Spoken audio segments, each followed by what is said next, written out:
Tarde. Nuestro grupo se llama Los Atentos. Está conformado por Jacqueline Cortinas y Viris Colón. Vamos a hablar del impacto que ha tenido las teorías organizacionales en el sector público.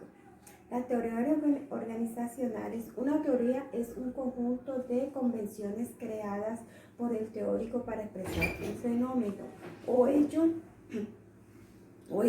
útil o inútil por su capacidad para generar predicciones o proposiciones, oportunidades variables acerca de acontecimientos persistentes que consisten en aproximaciones de análisis.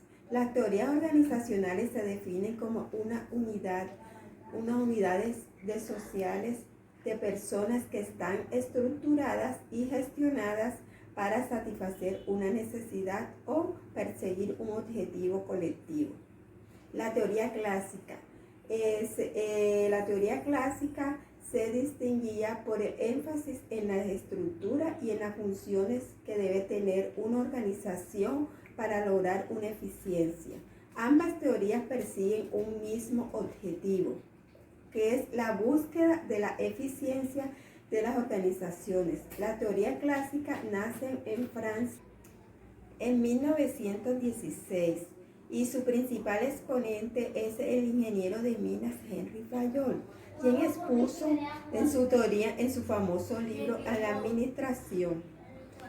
Estos traen unos principios como son la división del trabajo, la autoridad del derecho, la disciplina, la unidad de comando, la unidad de dirección, la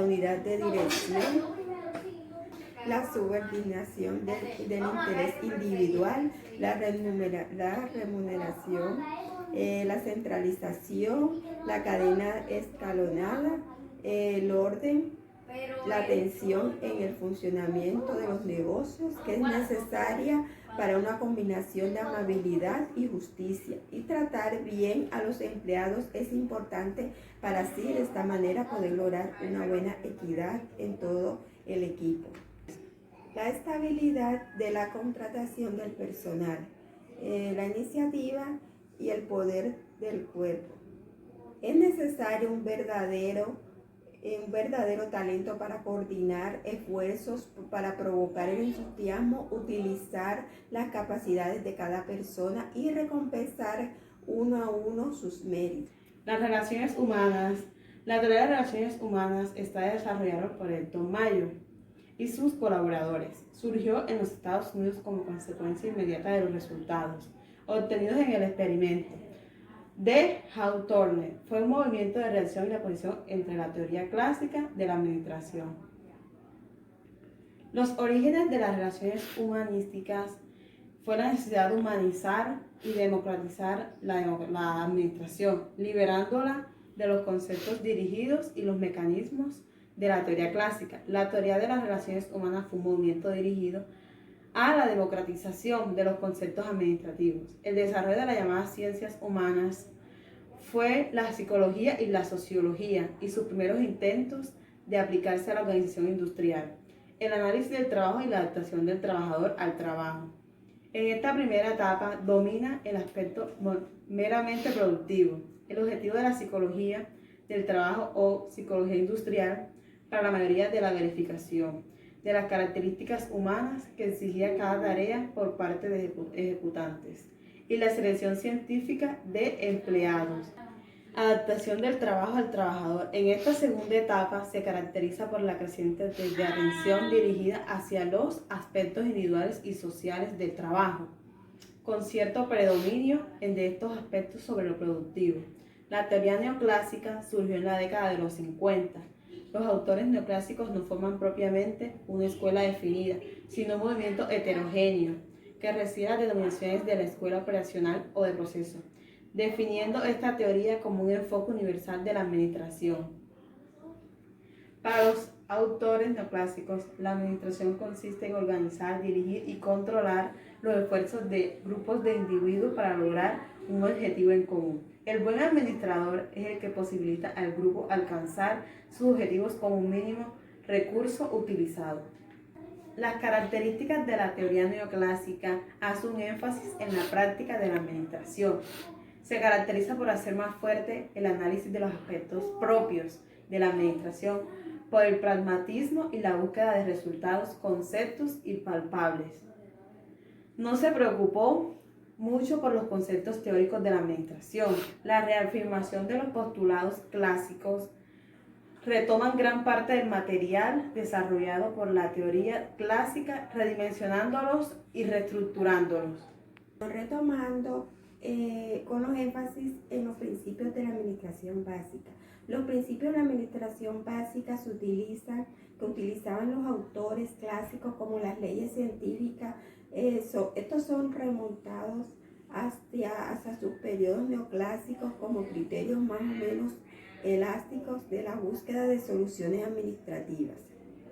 El énfasis en los objetivos y en los resultados, mientras que la administración científica hizo énfasis en los métodos y en la racionalización del trabajo, y la teoría clásica, por su parte, en los principios generales de la administración. La teoría burócrata. Esta teoría tuvo su origen en la necesidad de organizar de las empresas cuyo tamaño y complejidad aumentaban progresivamente.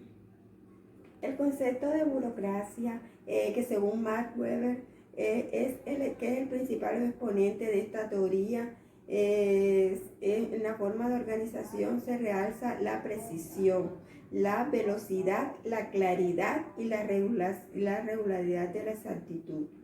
Entre las características de esta teoría, según Weber, en el plano teórico, la burocracia permite que las normas dictadas por las autoridades se ejecuten de manera precisa y acorde con el procedimiento ya estipulado. La división del trabajo, la jerarquía de la autoridad, la racionalidad y los compromisos profesionales.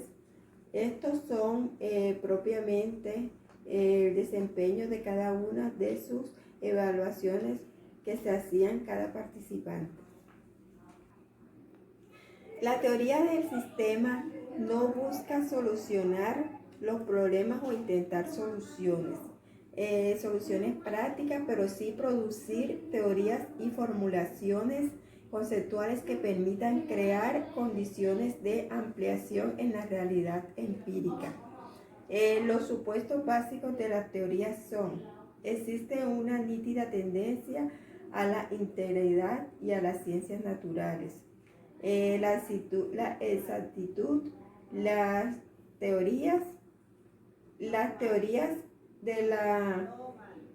estas teorías afirman que las propiedades de los sistemas no pueden ser descritos en términos de los elementos separados.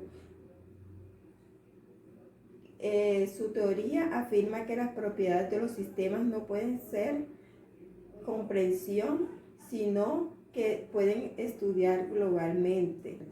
La conclusión.